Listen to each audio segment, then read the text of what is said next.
안녕하십니까. 자, 이번 강의는요 348페이지 하단에 있는 핵심 판례를 볼게요. 첫 번째 판례하고 두 번째 판례를 좀 생각해 보자고요. 자, 첫 번째 판례는 빈곤이에요. 빈곤하면 피고에 청구가 있어야 법원이 국선변을 선임해 주는 거잖아요. 따라서 빈곤한데도 국선변호인 선임에 청구가 없었다면 법원은 국선변호인 선임할 이유가 없는 것이고, 따라서 국선변호인 선임하지 않았다고 하더라도 위법하다고 볼 수는 없다는 판례죠. 그죠? 그 다음에 두 번째 판례는, 자, 이분이 어려워요. 다시 말하면 빈곤해요. 빈곤하다는 이유로 국선변호인을 선임을 신청했거든요. 청구를 했거든요. 그러면 법원은 국선변호인을 선정할 것인지 안 할지를 뭘 해야 돼요? 결정을 해줘야 되는데 말을 씹었어요. 그냥 아무런 결정도 하지 않고 그냥 판결을 내렸다면 그것은 위법한 것이라는 판례죠. 그래서 결과적으로 이 두 개를 합치면 빈곤 등의 이유로 국선변호인을 선정하려면 피고에 뭐가 있어야 돼요? 청구가 있어야 되는 것이고요. 청구가 없었다면 법원은 재판장은 선정해 줄 필요가 없는 것이고, 만약에 청구가 있었다면 선정을 해줘야 한다는 내용이니까 꼭 기억해 두셔야 되겠죠.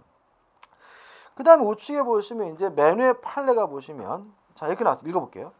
형사소송법 제33조 제5에 의하여 피고인이 빈곤 기타 사유로 변호인을 선임할 수 없는 경우 법원이 피고인에게 국선변호인 선정 청구를 할 수 있음을 고지하여야 할 의무가 있는지 여부. 자, 이게 무슨 말입니까? 우리가 모를 수가 있거든요. 그러니까 판사가 아저씨 힘드시면요 국선변호인 선정해달라고 청구할 수 있어요 라는 사실을 알려줘야 하느냐, 요 문제에 대해서 우리 판례는 그러한 의무는 없는 거다.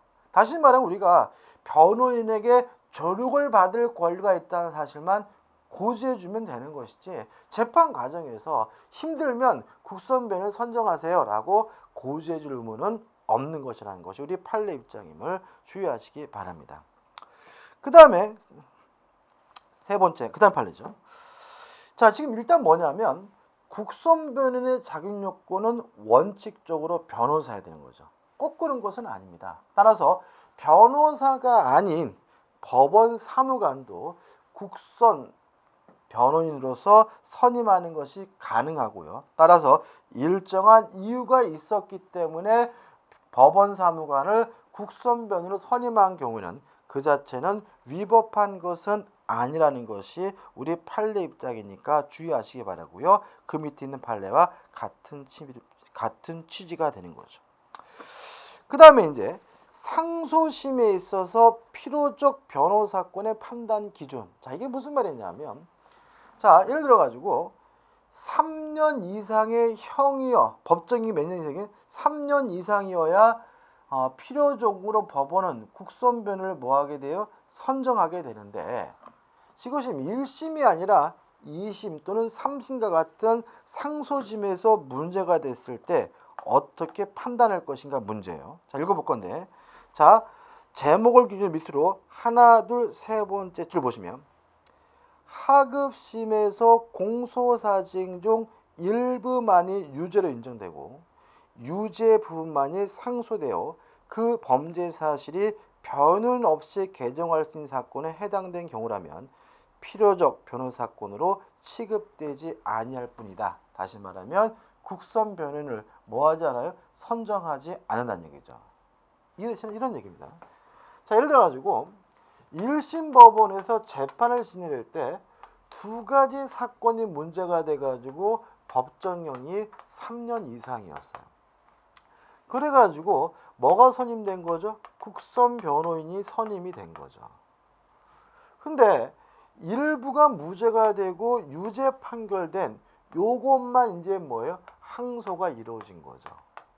2심 법원에 왔는데, 그러면 2심 법원에서는 무죄가 된 것에 대해서 뭐 하잖아요? 심리하지 않고 요 부분에 대해서만 심리하는데, 요 남은 부분이 3년이 안 된다면 그때는 굳이 뭐 할 필요 없어요? 국선 변호인을 선임할 필요가 없다는 것이 우리 판례 입장임을 좀 기억해 두시기 바랍니다. 조금 지엽적이긴 하지만 그래도 나올 만한 가능성은 충분히 있는 거죠.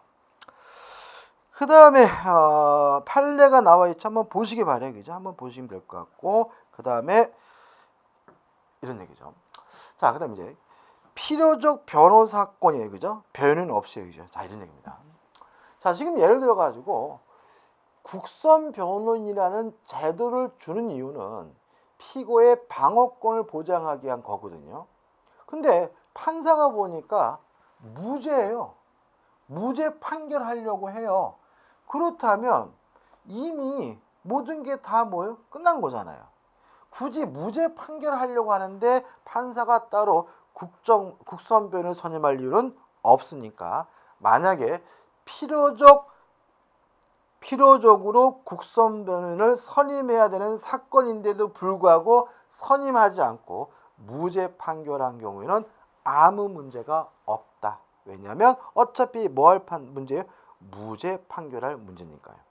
이에 반해서 만약에 무죄 판결이 아니라 유죄 판결을 내리게 된 경우에는 그때는 공팔 절차, 소송행위 자체가 무효가 될 수 있음을 주의하시기 바랍니다. 정리해 볼까요? 자, 이런 얘기죠.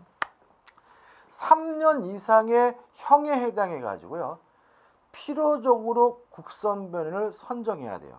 근데 만약에 선정하지 않고 이루어진 소송 절차는 뭐가 되는 거죠? 위법한 것이어서 무효인 거예요.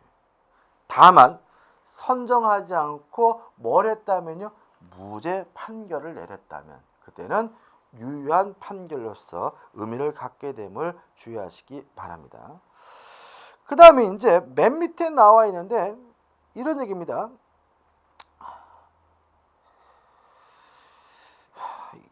그 진하게 나와 있고 밑에를 읽어봐야 되는데 밑에 두 번째로 읽어볼게요. 자, 이런 얘기 무슨 얘기냐면, 지금 제가 방금 필요적으로 국선 변호인을 선정해야 되는데 안 하고 이루어진 소송 절차는 어떻게 해요? 무효다라고 말씀드렸잖아요. 그죠? 그러면 모두가 다 무효냐? 아니다라는 얘기입니다. 모두가 다 무효가 아니라 일부는 뭐 할 수 있어요? 유효가 될 수 있다는 얘기예요. 밑에서부터 두 번째 줄을 보시면 그 절차에서 소송행위 외에 다른 절차에서 적법하게 이루어진 소송행위까지 무효라고 된다고 볼 수는 없다. 따라서 모두가 다 무효가 되는 것이 아니라 다른 절차에 의해서 적법성을 확보한 행위는 국선 변호인이 없다 하더라도 무효가 아니라 뭐죠? 유효가 됨을 주의하시기 바랍니다. 지금 세 가지 판례죠, 그죠? 한번 정리해 볼게요, 그죠? 좀 헷갈릴 수가 있는데, 자, 필요적 국선 변호인을 선임해야 되는 것이에요. 근데 만약에 선임하지 않고 재판 절차가 이루어졌다면 그 재판 절차는 무효입니다. 다만 다른 적법한 절차에 이루어진 행위는 무효가 아니라 뭐죠? 유효가 됩니다. 또한 만약에 그 재판 절차가 무죄 판결을 선정하는 경우라면, 무죄 판결을 선고하는 경우라면 국선 변호인 없이 했더라도 그 행위 자체가 무효가 아니라 뭐예요? 유효가 된다는 것까지 좀 기억해 두시기 바랍니다. 자, 넘겨보시면 이제 또 판례들이 쭉 나오죠, 그죠? 판례들이 좀 많네요, 그죠? 자, 맨에 보시면 타이틀 볼까 이렇게 되죠. 피고인이 항소한 필요적 변호사건에서 항소장에 항소유가 기재가 없고 항소유서도 제출하지 아니한 경우 법원이 국선 변호인 선임 없이 항소 기각 결정할 수 있는지 여부. 자, 이런 얘기죠. 지금 1심 법원이 끝나고 2심으로 들어갔어요. 그럼 만약에 항소에 따라서 재판을 시작하는 거라면 재판 시작하고 나서 국선 변호인을 선정하면 되는 거죠. 근데 문제는 보니까 요건을 갖추지 않아서 항소 기각 결정하고자 해요. 이때도 뭐가요? 국선 변호인이 필요하다는 거죠. 따라서 만약에 국선 변호인이 선정되지 않고 있는 상태라면 항소 기각 판결할 수가 없다는 것이 판례 입장이니까 결론을 좀 기억해 두시기 바라고요. 그 다음에 두 번째 판례는 자, 이런 문제입니다. 자, 판례 중간에 보시면 자, 이렇게 돼 있어요, 그죠? 결론 보시면 이렇게 돼 있죠. 그 변호인이 통지받은 날로부터 기산하여, 다른 말로 하면 시작하여 소정의 기간 내에 피고인을 위하여 항소이의서를 작성 제출할 수 있는 기회를 주어야 한다, 이런 말이 나오거든요. 그죠? 자, 이런 얘기입니다. 제목 볼게요. 필요적 변호 사건에서 법원이 정당한 이유 없이 국선변을 선정하지 않고 있는 사이에 피고인 스스로 사선 변호인을 선임하였으나 이미 피고인에 대한 항소 이유서 제출 기록 기간이 도가에 별인 경우 어떻게 할 것이냐. 자, 그러면 요 항소 이유서를 제출할 수 있는 기간, 요 기간을 기산하는 점은, 시작하는 점은 변호인이 통지를 받은 날부터인 거죠. 따라서 사선 변호인이 통지받은 날로부터 시작해야 되기 때문에, 만약에 사선 변호인이 선임이 됐는데도 통지 안 했고 또는 통지가 늦게 이루어졌다면 아직 그 기간이 도가된 것이 아니기 때문에 항소하는 것이 가능하다는 것이 우리 판례 입장입니다. 다시 한번 볼게요. 자, 보시면 일정 기간 동안 항소 이유서를 변호사가 뭘 해줘야 돼요? 제출해 줘야 돼요. 그러면 요 기간의 시작점, 기산점은 언제부터냐? 요 문제에 대하여 우리 법은 소송 기록 접수 통지를 한 날부터 일정 기간 사이에 뭘 해야 돼요? 항소 이유서를 제출해야 되는 것이죠. 자, 근데 법원이 지금 뭐 하고 있냐면 국선 변호인도 선정하지 않고요, 사선 변호인에게 소송 기록 접수 통지도 어떻게 해요? 안 해준 상태야. 이런 경우라면 아직 항소 이유서 제출 기간이 뭐예요? 지난 것이 아니라는 거죠. 도가된 것이 아니기 때문에 실질적으로 이 통지를 받은 날로부터 통지를 받은 날로부터 새롭게 계산해 가지고 항소 이유서 제출 날짜를 따져야 된다는 판례입니다. 그 다음에 두 번 밑에 판례도 마찬가지입니다. 국선 변호인이 교체가 됐다면 교체가 되고 그 교체된 변호인에게 변호인에게 소송 기록 접수 통지가 된 날로부터 시작해서 며칠 동안요? 20일 이내에 항소 이유서를 제출하면 된다는 얘기죠. 조금 지엽적인 얘기죠. 그다음 이제 우측으로 넘어오셔가지고 맨 위에 보시면 만약에 국선 변호인이 없을 때 항소심은 어떻게 하느냐, 이 문제가 나오는데 한번 보시기 바라고요. 특별한 판례는 아니죠. 그 다음에 두 번째 판례. 자, 보세요. 필요적 변호 사건에서 사선 변호에 대한 기일 통지가 없어 사선 변호인이 불초속하거나 국선 변호인 출석하에 공판기일에 진행한 조치입니다. 그죠? 자, 이런 문제죠. 자, 지금 보면은 지금 사선 변호인이 있는데 이 사람이 법정에 안 나와요. 근데 이분이 왜 안 나오냐면 뭘 받지? 통지를 못 받아서 안 나갔거든요. 그러니까 이제 재판부가 재판을 진행하기 위해서 따로 뭘 해버린 거예요? 국선변을 선정해가지고 국선변이 선정된 상태에서 뭐가요? 재판을 시작했어요. 요것은 뭐죠? 적법하고 유효하다는 것이 우리 판례 입장입니다. 그죠? 다시 한번요. 자, 원래 필요적으로 변호인이 있어야 되는 사건에서 변호인이 없이 이루어진 재판 진행은 원칙적으로 어떻게 해요? 무효인 거죠. 근데 사선 변호인이 안 나오자 누구를 선정했어요? 국선 변호인을 선정해서 국선 변호인이 출석된 상태에서 재판 절차가 진행됐다면 그것은 무효한 것이 아니라 뭐죠? 유효하다는 판례니까 결론만 좀 기억해 두시기 바래요. 그 다음에 밑에 나오는 판례들은 좀 반복적인 것 같으니까 한번 좀 보시기 바라고, 그 다음에 맨 밑에 판례 볼게요. 결론이 뭐죠? 항소심에서 국선변이 선정된 이후 변호인 없는 다른 사건이 병합된 경우 항소법원은 국선 변호인에게 병합된 사건에 관한 소송기록 접수 통지를 하여야 하는지 여부에서 마지막에 화살표 찍혀가지고 적극 무슨 말이죠? 그 사람에게 소송기록 접수 통지를 하여야 한다 이런 얘기인 거죠. 자, 이런 얘기입니다. 자, A 사건이 있고요. B 사건이 있는 거죠.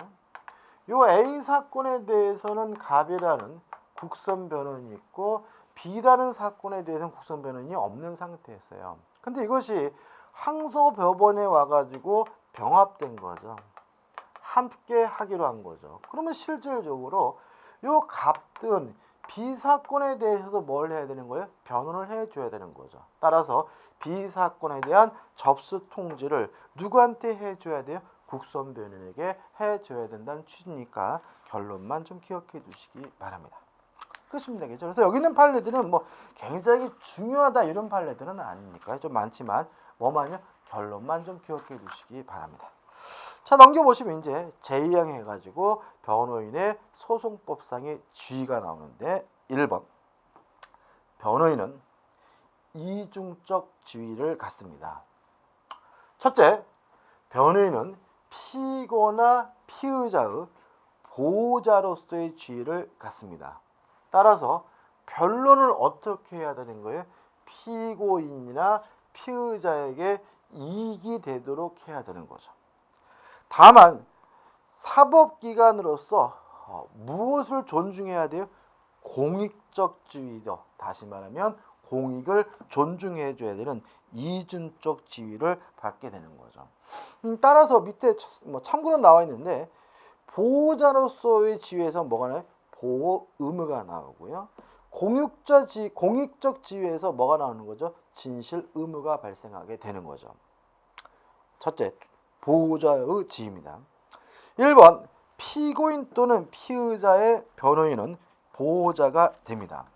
따라서 개인적 양심에 어긋난다 하더라도 피고인에게 불이익하게 활동해서는 안 되는 거예요. 누군요? 변호인은.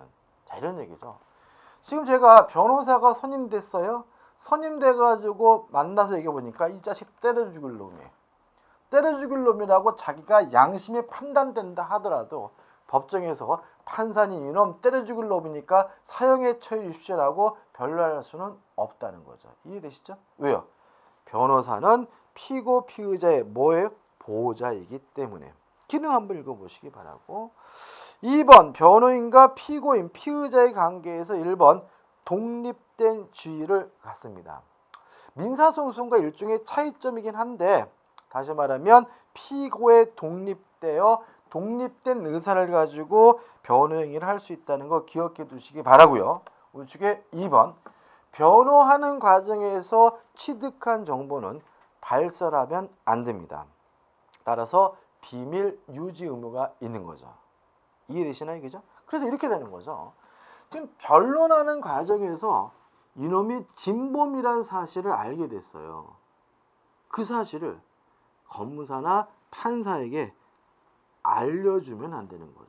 고지할 의무는 없다 이런 얘기죠. 이해되시나요? 그죠? 다시 말하면 지금 이 사람이 사람을 죽였다는 혐의를 받고 있는데 검사나 판사 앞에서는 안 죽였습니다 라고 막 부인하고 있는데 변호사한테는 변호사님 제 변호사님 사람 좋아서 그러는데 솔직히 제가 죽인 건 맞긴 해요. 뭐 이렇게 자백했을 때 그 사실을 검사나 법원에게 뭐 할 의무는 없어요? 고지해 줄 의무는 없는 거죠. 왜냐하면 피고 피의자의 뭐이기 때문에 보호자이기 때문에 그런 거죠.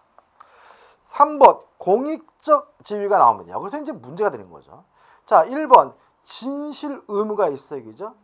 다시 말하면 진실에 입각해서 행사할 수 있도록 뭘 해야 돼요? 협조해야 되거든요.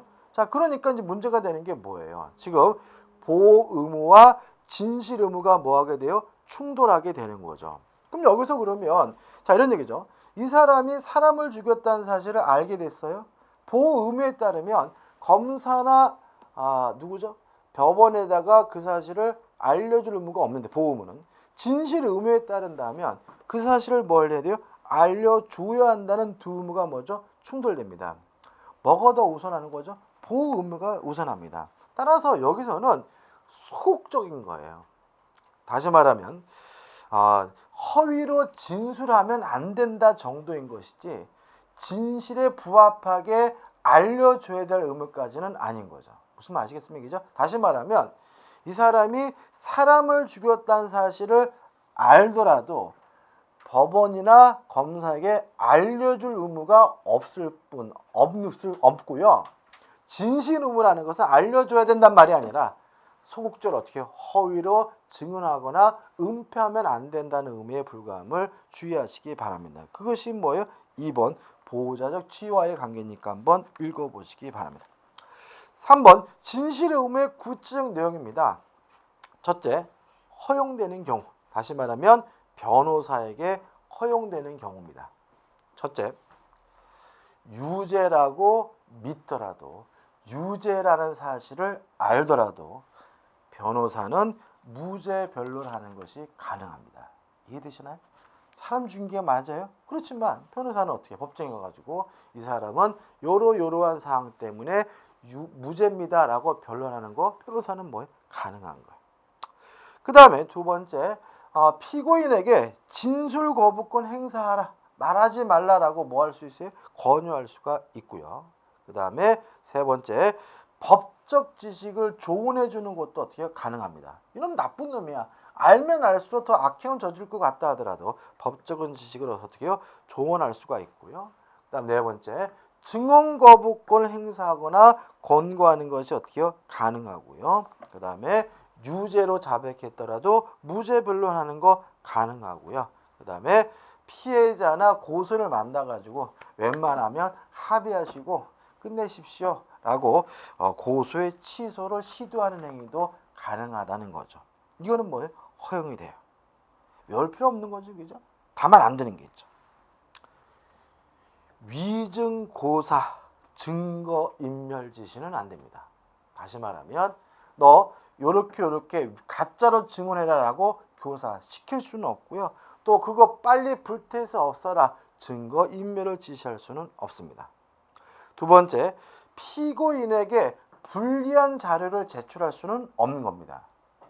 무슨 말 아시겠죠? 그죠? 보호자니까. 그 다음에 허위 진술 권유 해가지고 임의 자백의 철회 지시 이것도 어떻게 허용되지 않습니다. 이게 지금 띄어쓰기 안 돼 있는데 이렇게요.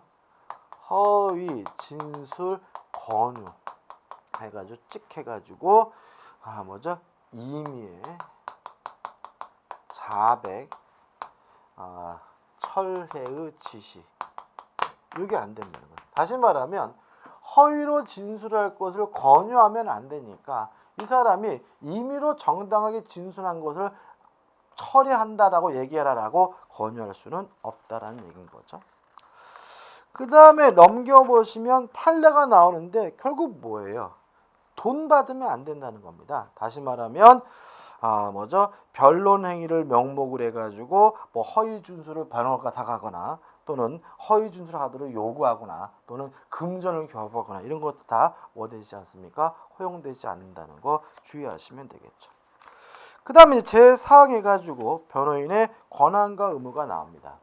일단 두 가지 권한이 있습니다. 첫째는 피고인, 피의자를 대리하는 권한, 대리권이 있고요. 또 대리권과 별도로 변호인이 고유하게 갖는 고유권 두 가지 권한이 있는데 첫 번째 뭐가 나옵니까? 대리권이 인정이 됩니다. 자, 일단 이게 무슨 말입니까? 대리권이라는 말은 원래 피고인이나 누가요? 피의자가 할 행위를 누가 대리할 수 있다는 거예요? 대리인이 대리할 수 있다는 얘기죠. 다만 주의하실 것은 단서 나오는데 피의자 피고인의 증거 방법으로 하는 행위는 대리가 허용되지 않습니다. 무슨 말 아시겠습니까? 다시 말하면 이런 얘기죠. 피의자가 하는 행위를 변호인이 뭐 할 수 있어요? 대리할 수 있는데 다만 뭐는 안 되고요. 증거 방법으로 하는 행위는 뭐 할 수 없어요? 대리할 수 없다. 예를 들어서 현장 검증을 하는데 피고인이 나와가지고 사람을 죽이는 이런 검증을 하는 게 아니라 변호사가 대리로 나와가지고 사람을 찌는 이런 걸 할 수는 없다는 얘기죠. 피고인이 자백을 할 수 있는데 변호인이 대리해서 자백하거나 이런 건 뭐 되잖아요? 허용되지 않음을 주의하시기 바랍니다. 그 다음에 구별해가지고 나와 있는데 뭐 종속대리권이 나오죠. 그죠? 1번 종속대리권. 가로 뭐라고 됐습니까? 본인의 의사에 종속하여 행사. 다시 말하면 변호인이 본인의 권리를 대리하게 되는데 이때는 본인의 의사에 따라서 대리하는 거죠. 외울 필요는 없는데 일단 관할 이전의 신청, 관할 위반의 신청 또는 증거 동의, 상속 지하, 정식 재판 청구권의 지하 이런 5가지의 경우에는 누구의 의사에 따라야 돼요? 본인의 의사에 따라야 되는 거죠. 2번 독립대리권. 다시 말하면 독립해서 한다는 말은 본인의 의사에 반해서도 행사할 수가 있는 경우가 있는데 A번 명시적 의사에 반할 수는 없으나 묵시적 의사에 반할 수 있는 경우 해가지고 3가지가 나오죠. 기피 신청, 상소 제기, 증거 동의는 명시적 의사에는 반할 수 없지만 묵시적 의사에 반할 수가 있고요. B번 명시적 의사에 반하여 행사 가능한 경우 나와 있는데 자 이건 뭐냐면 피고가 하지 말라라고 명시적으로 했더라도 그 의사에 반해서 변호인이 독립해서 할 수 있는 경우 이거를 우리가 옆에다가 이렇게 적어 놓으시면 돼요. 피고인에게 항상 이익이 되는 행위죠. 다시 말하면 피고인에게 어떠한 경우에도 이익이 되는 행위라면 피고인의 명시적 의사에 반해서도 대리인이 독자적으로 행위를 할 수가 있다는 얘기예요. 첫 번째, 구속 취소의 청구. 두 번째, 보석의 청구. 세 번째, 증거 보존의 청구. 또는 공판기일의 변경 신청. 또 증거 조사에 대한 이의 신청. 구속 적부 심사. 재판장의 처분에 대한 이의 신청이죠. 자, 이런 것들은 결과적으로 실질적으로 누구에게 이익이 될 수밖에 없는 거예요? 피고인에게 이익이 될 수밖에 없는 행위이기 때문에 명시적 의사에 반해서도 변호인이 독자적으로 대리할 수 있음을 주의하시기 바랍니다. 그 다음에 2번 해가지고 고유권 해가지고 독립적으로 변호인이 갖게 되는 권리가 나오는데 이 고유권부터 다음 강의 때 이어가도록 하겠습니다. 감사합니다.